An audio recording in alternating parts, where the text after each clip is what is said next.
Don't feel bad, that's okay. Get out! Come on down. So thanks so much for joining me today, everybody. I am so excited to be here. This is probably the most excited I've been for a conference in years, probably about 3 years, if we had to pinpoint an exact time. But yeah, I'm super excited to be here because I love GraphQL, love mobile, and the two are just literally made for each other. GraphQL is just this amazing technology. It allows us to make our mobile apps make more efficient API requests. It allows our mobile apps to make fewer API requests. Allows our mobile apps to return less data. So at the bottom of these slides today, you will see a link. This is a website that I made just for us, just for today. This is where you'll be able to find all of the content that we're going to cover. So don't worry about memorizing anything, because on that webpage is where you can find the slides. We have a couple open source GitHub samples that I've put together just for you all. Those are also linked there. And if you're interested in learning even more about GraphQL, I've included some additional links, some resources that I used when I was learning about GraphQL, and I know they'll be helpful for you as well. So let's jump into it. So quick show of hands before we get started here. How many folks have created a GraphQL API? Nobody. Awesome. What about accessing a GraphQL API? Maybe you've written a mobile app, hit an existing API. Okay, a couple hands, great. Well, don't worry about that if you haven't, because that's exactly what we're covering today. But let's see, how many folks have interacted with a REST API? There we go, okay, perfect. So to understand what GraphQL is, it really helps to understand why it exists. And GraphQL was created back in 2012 by Facebook. Now, since then, Facebook has open sourced it. They open sourced the GraphQL framework in 2015, and shortly after that was created the GraphQL Foundation by the community, which now owns and maintains all the different GraphQL libraries. So there are all sorts of different GraphQL libraries that all do the same thing, but for different languages. So you got one for JavaScript, TypeScript, and of course for us in .NET. Now, Facebook created GraphQL shortly after they released their mobile app to the app stores. And when they released their mobile app, they quickly realized that they were getting a lot of complaints. Users were complaining about poor battery life. Users were complaining about the Facebook app just draining their battery, using too much of their data. And so when the team at Facebook went and looked at it, they found that their mobile app was making hundreds of API requests just by launching the app. And if you look at the app here, this is just a screenshot that I took from my phone today, that you can see there's tons of data coming down from Facebook. Facebook likes to pull down your stories, but it's not just a button, right? It's a quick little snippet image of the story with my friend's name and their profile pictures. Below that is my timeline, so I can see my friend's latest status updates. But again, it's their name, it's the date that they posted it, it's the text. If there's an image, they have the image there. And then also when the app loads, it loads up that notification tab as well, which loads even more data, like events. So there's my friend's wedding, and again, it's his name and his profile picture along with it. And we have our friend recommendations, so their names, their profile pictures, our mutual friends count, just tons and tons of data. And if you think about how this was working with REST APIs,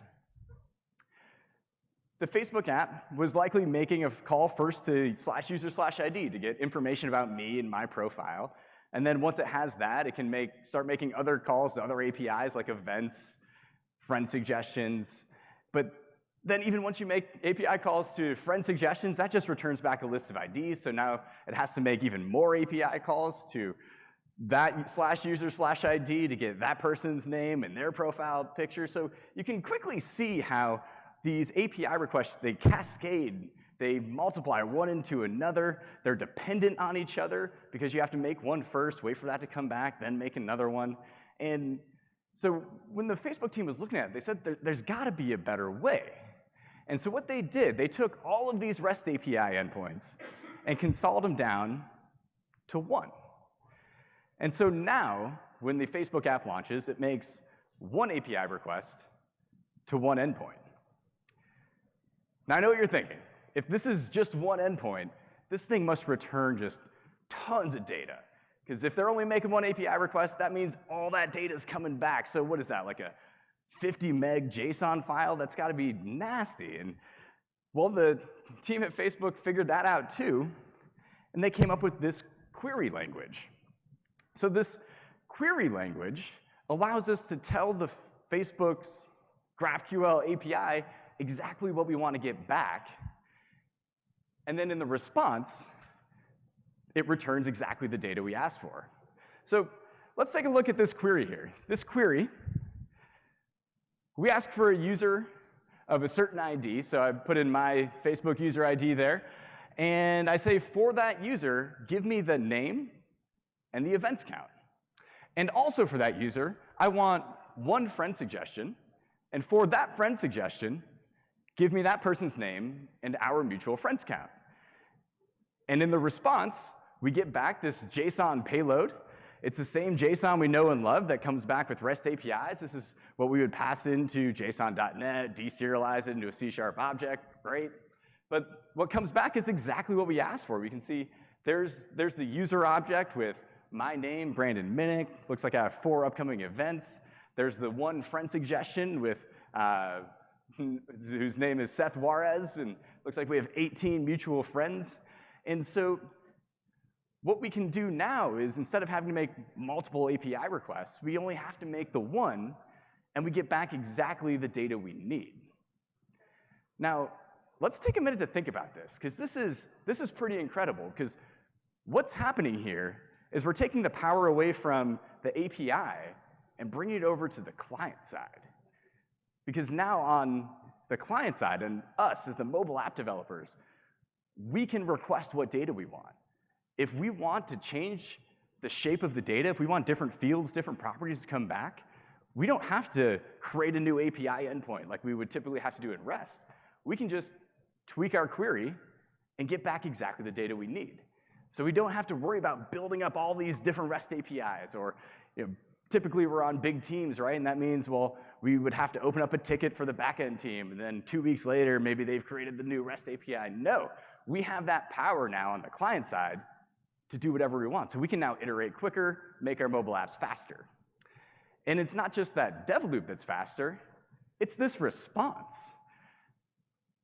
We only have to make 1 API call. There's no more chained API calls that are waiting on data from a previous one. We can just request it all in that 1 query.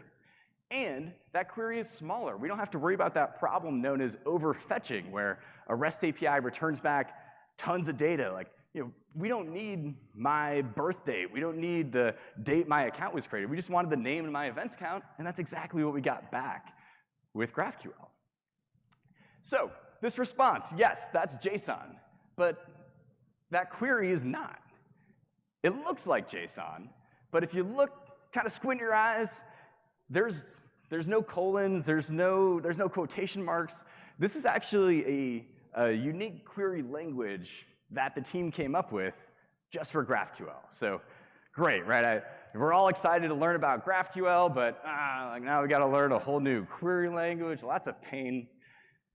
Turns out it's actually pretty easy, and I want to walk through it together using GitHub's GraphQL API. So I've navigated to the GitHub API here in my browser, and what comes up when you navigate to the API is this GUI called graphical.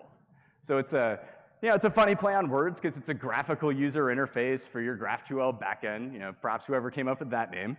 But graphical is this amazing tool that lets us explore and create queries right here in the browser. And even more powerful than that, it's self-documenting.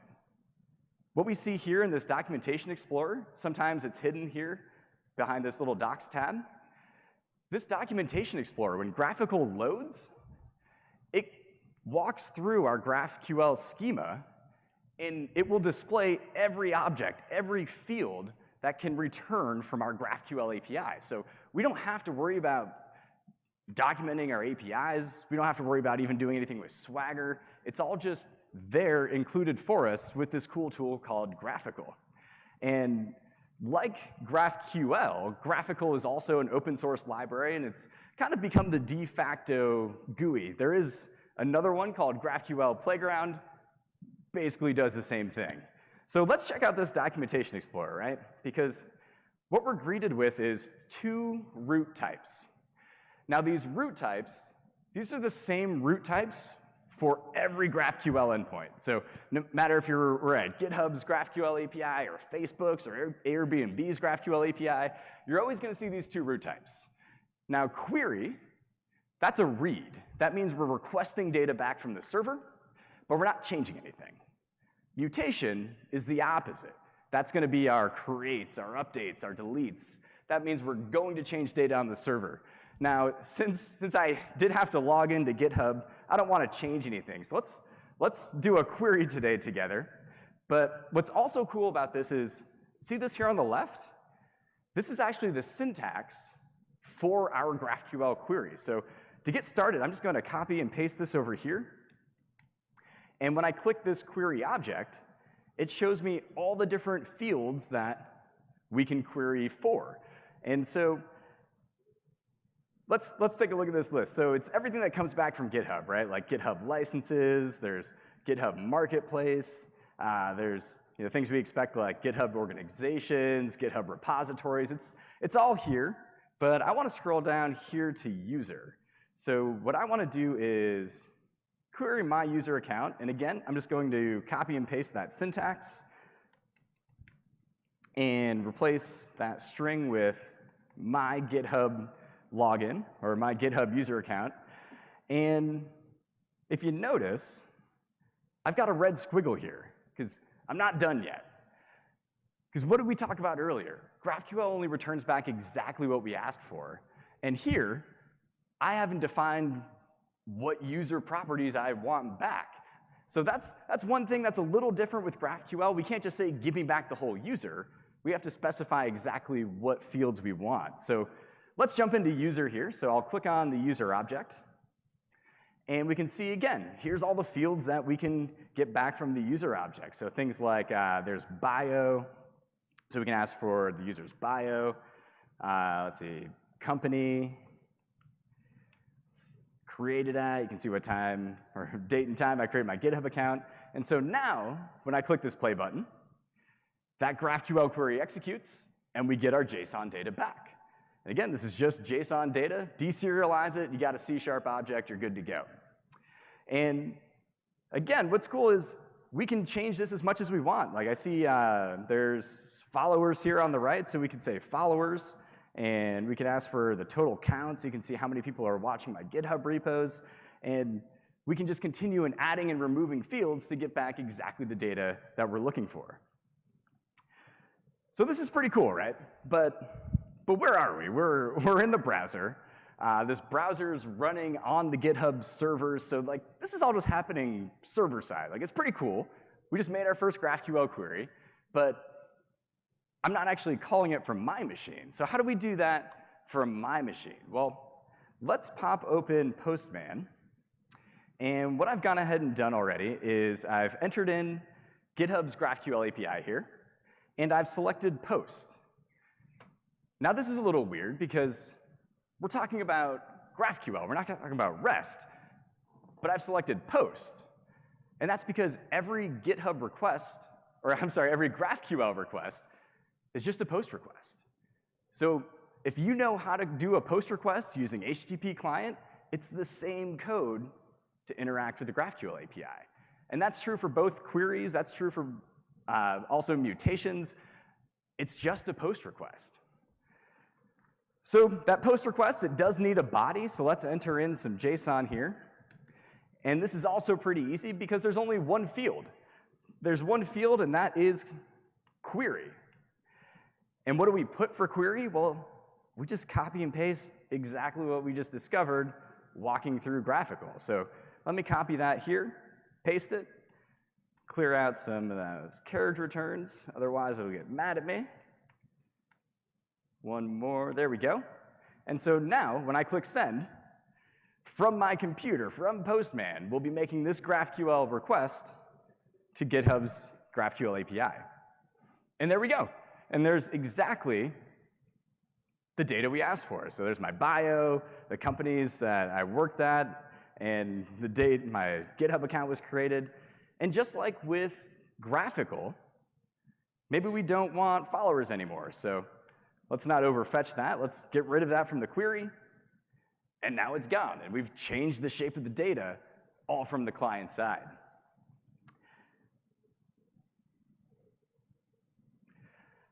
All right. So I just threw a lot of stuff at you. So let's do a quick review. GraphQL APIs, just one endpoint. You don't need to create multiple API endpoints anymore. GraphQL just has the one endpoint. And when you hit that endpoint, you just request exactly what you want back. GraphQL APIs are self-documenting. So tools like Graphical, GraphQL Playground, they will walk through the GraphQL schema that you write when you create your GraphQL endpoint, and then display that in the Documentation Explorer. So no longer do we have to make sure we keep our docs up to date or worry about Swagger, because it's all just baked in for us. And so any user, any developer can now go to our GraphQL API in their browser and see exactly what it can return. GraphQL requests are just post requests. So just like we would with a post REST API, we would use HTTP client, say send post async, and that's exactly how we interact with every GraphQL API as well. In GraphQL requests, that body is just JSON.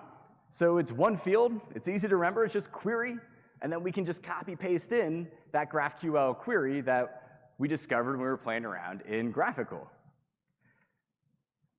And that response is JSON, so just like REST APIs, the response that comes back is JSON data. Okay, so enough talking about it. Let's actually write some code. I have just a file new Xamarin Forms app here. So nothing special.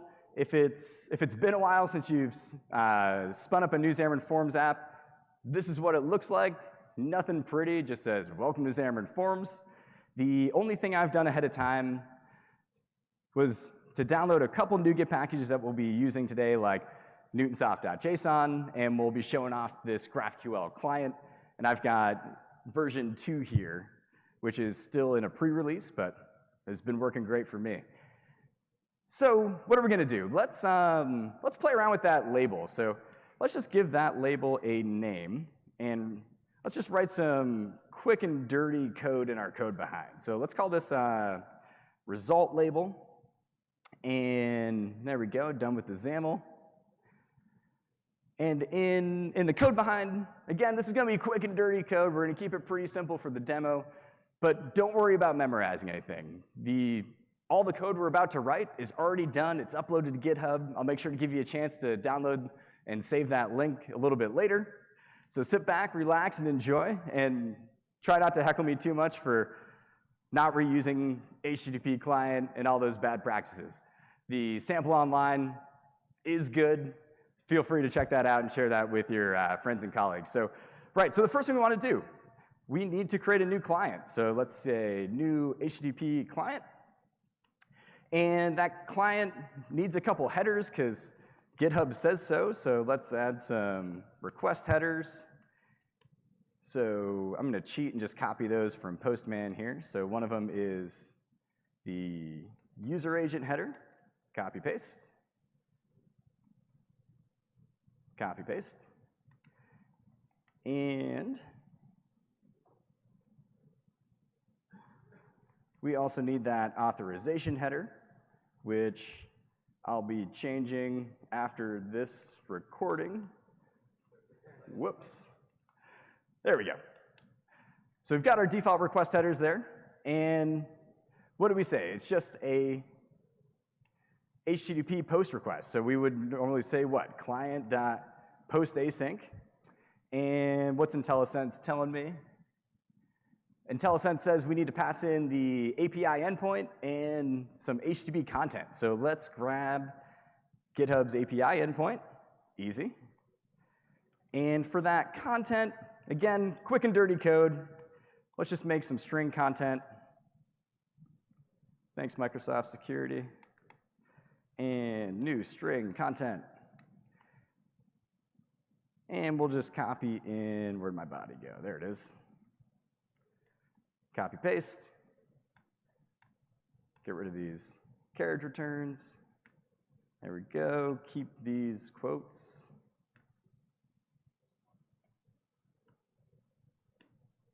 There we go. Missed that one right there. All right. Cool. So we'll pass in the string content here. And that returns back the HTTP response. So let's say HTTP response equals await, and we'll slap the async keyword on there. Like I said, quick and dirty. And so now that we have the response, well, we can get the JSON from it. So JSON is just that. We're going to have to await that too. So HTTP response dot content dot read as string async. And that's just JSON. So what do we do, right? We deserialize that into a GitHub user response. That sounds like a good name. And we'll say JSON convert deserialize, and I just realized we never created an object, so let's do that too. Now, let's see. I've got my JSON payload, and I'm going to use my favorite tool. This is called QuickType, and it just converts our JSON into C#. Fun fact, this was actually created by a couple former Xamarin employees, also why it's one of my favorite tools. And let's create that model real quick. So I say GitHub user response. And quick and dirty, copy paste that in. User response. Pass it in the JSON. Okay. There we go. And now that we have our response back, we've got the JSON, we've deserialized it. What do? Well, update our label, because that's the only thing on the screen. So let's say the label will be the response, and maybe, how about bio? Oh, no, why are you getting mad at me? Data, ambiguity, user response model.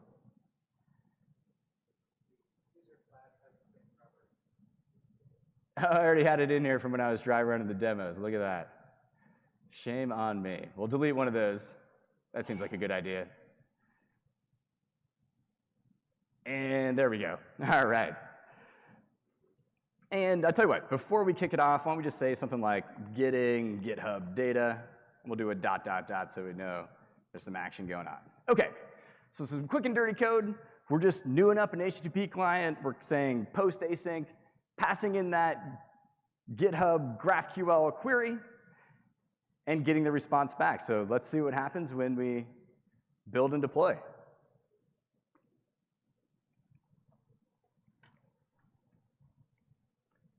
And there we go. So we got back exactly what we asked for, and we were able to display it on the screen here. Now, like I said, like this is quick and dirty. The example's online, a little bit prettier, but we're not even using that GitHub client NuGet package that we talked about a minute ago, right? There it is. It's just sitting there waiting for us. So let's do it all over again, but better. So let's change this out. Async task, and we'll just call that get user data original. And never touch that code again. Perfect. Okay, so what do we do with this NuGet package, right? Well, that NuGet package, it has its own client. So we say new GraphQL HTTP client, very original name, and that needs the endpoint. So let's pass that in there for it. Whoops, not all that. Just that right there. Okay, and just like our other client, this client needs the same headers. Easy, copy paste. Easy, copy paste, there we go. And this is where things get a little bit different, but also a little bit easier, because that library has what's called a GraphQL request. So let's new that up. And GraphQL request has a property called query already for us. So we don't need to have this nasty string content over here. We can just take that query and add it there as a string. And again, that's just the same query that we're using. Where'd that go? Same query, we could have copy and pasted this as well. All right, so we have our request. That means we can get a response back. Let's call that GraphQL response. And we just say client dot send query async. And as you probably guessed, we just pass in that GraphQL request. And await it so it stops yelling at me. Cool, so now this is where things get a little interesting. We have our response back, we've got the data back.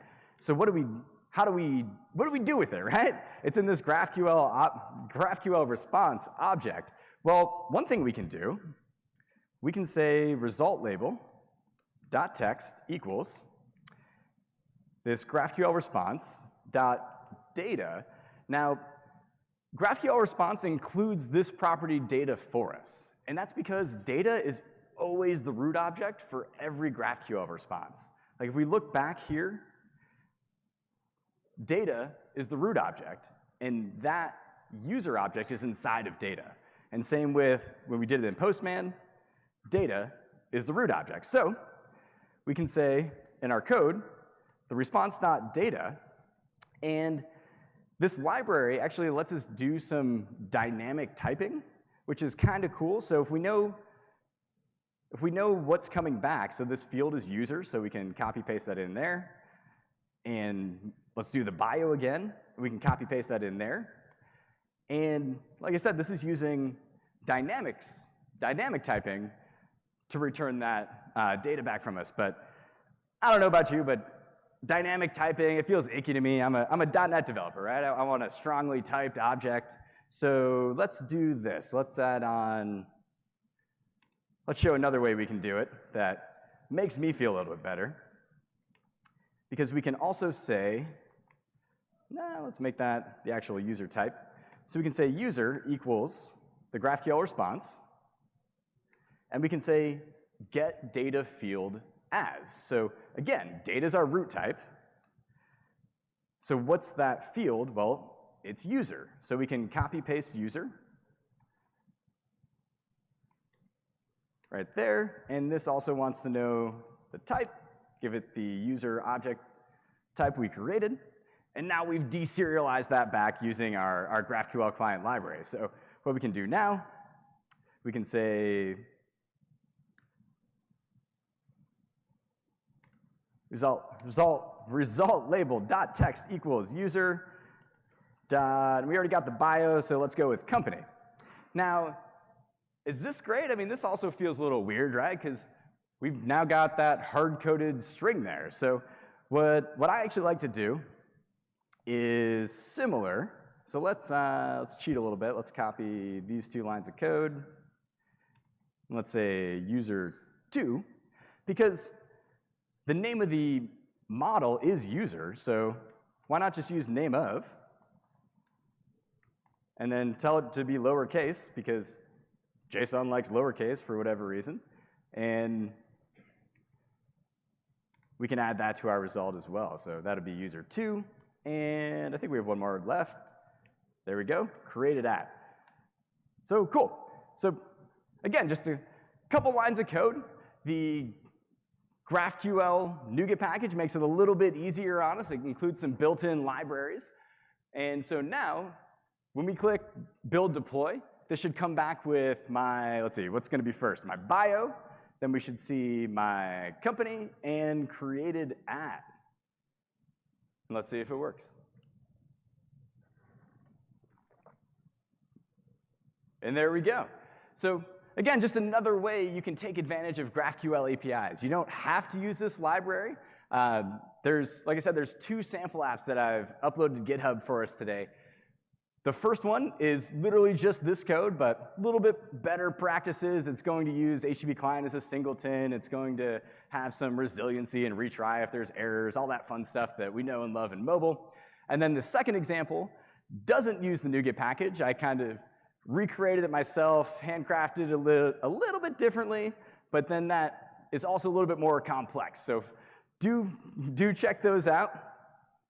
And let's see, if you haven't had a chance yet, now's the time. Take out your phones, make sure to grab a picture of this link, bookmark it, share it with your friends, because this is where you'll find everything from today. So this is where you can find the slides. This is where you can find those 2 samples on GitHub where we're using Xamarin to communicate with GitHub's GraphQL APIs. And I've also included some extra links there for you that I used when I was learning about GraphQL that helped me a lot, and I know they'll be very helpful for you too. Thank you.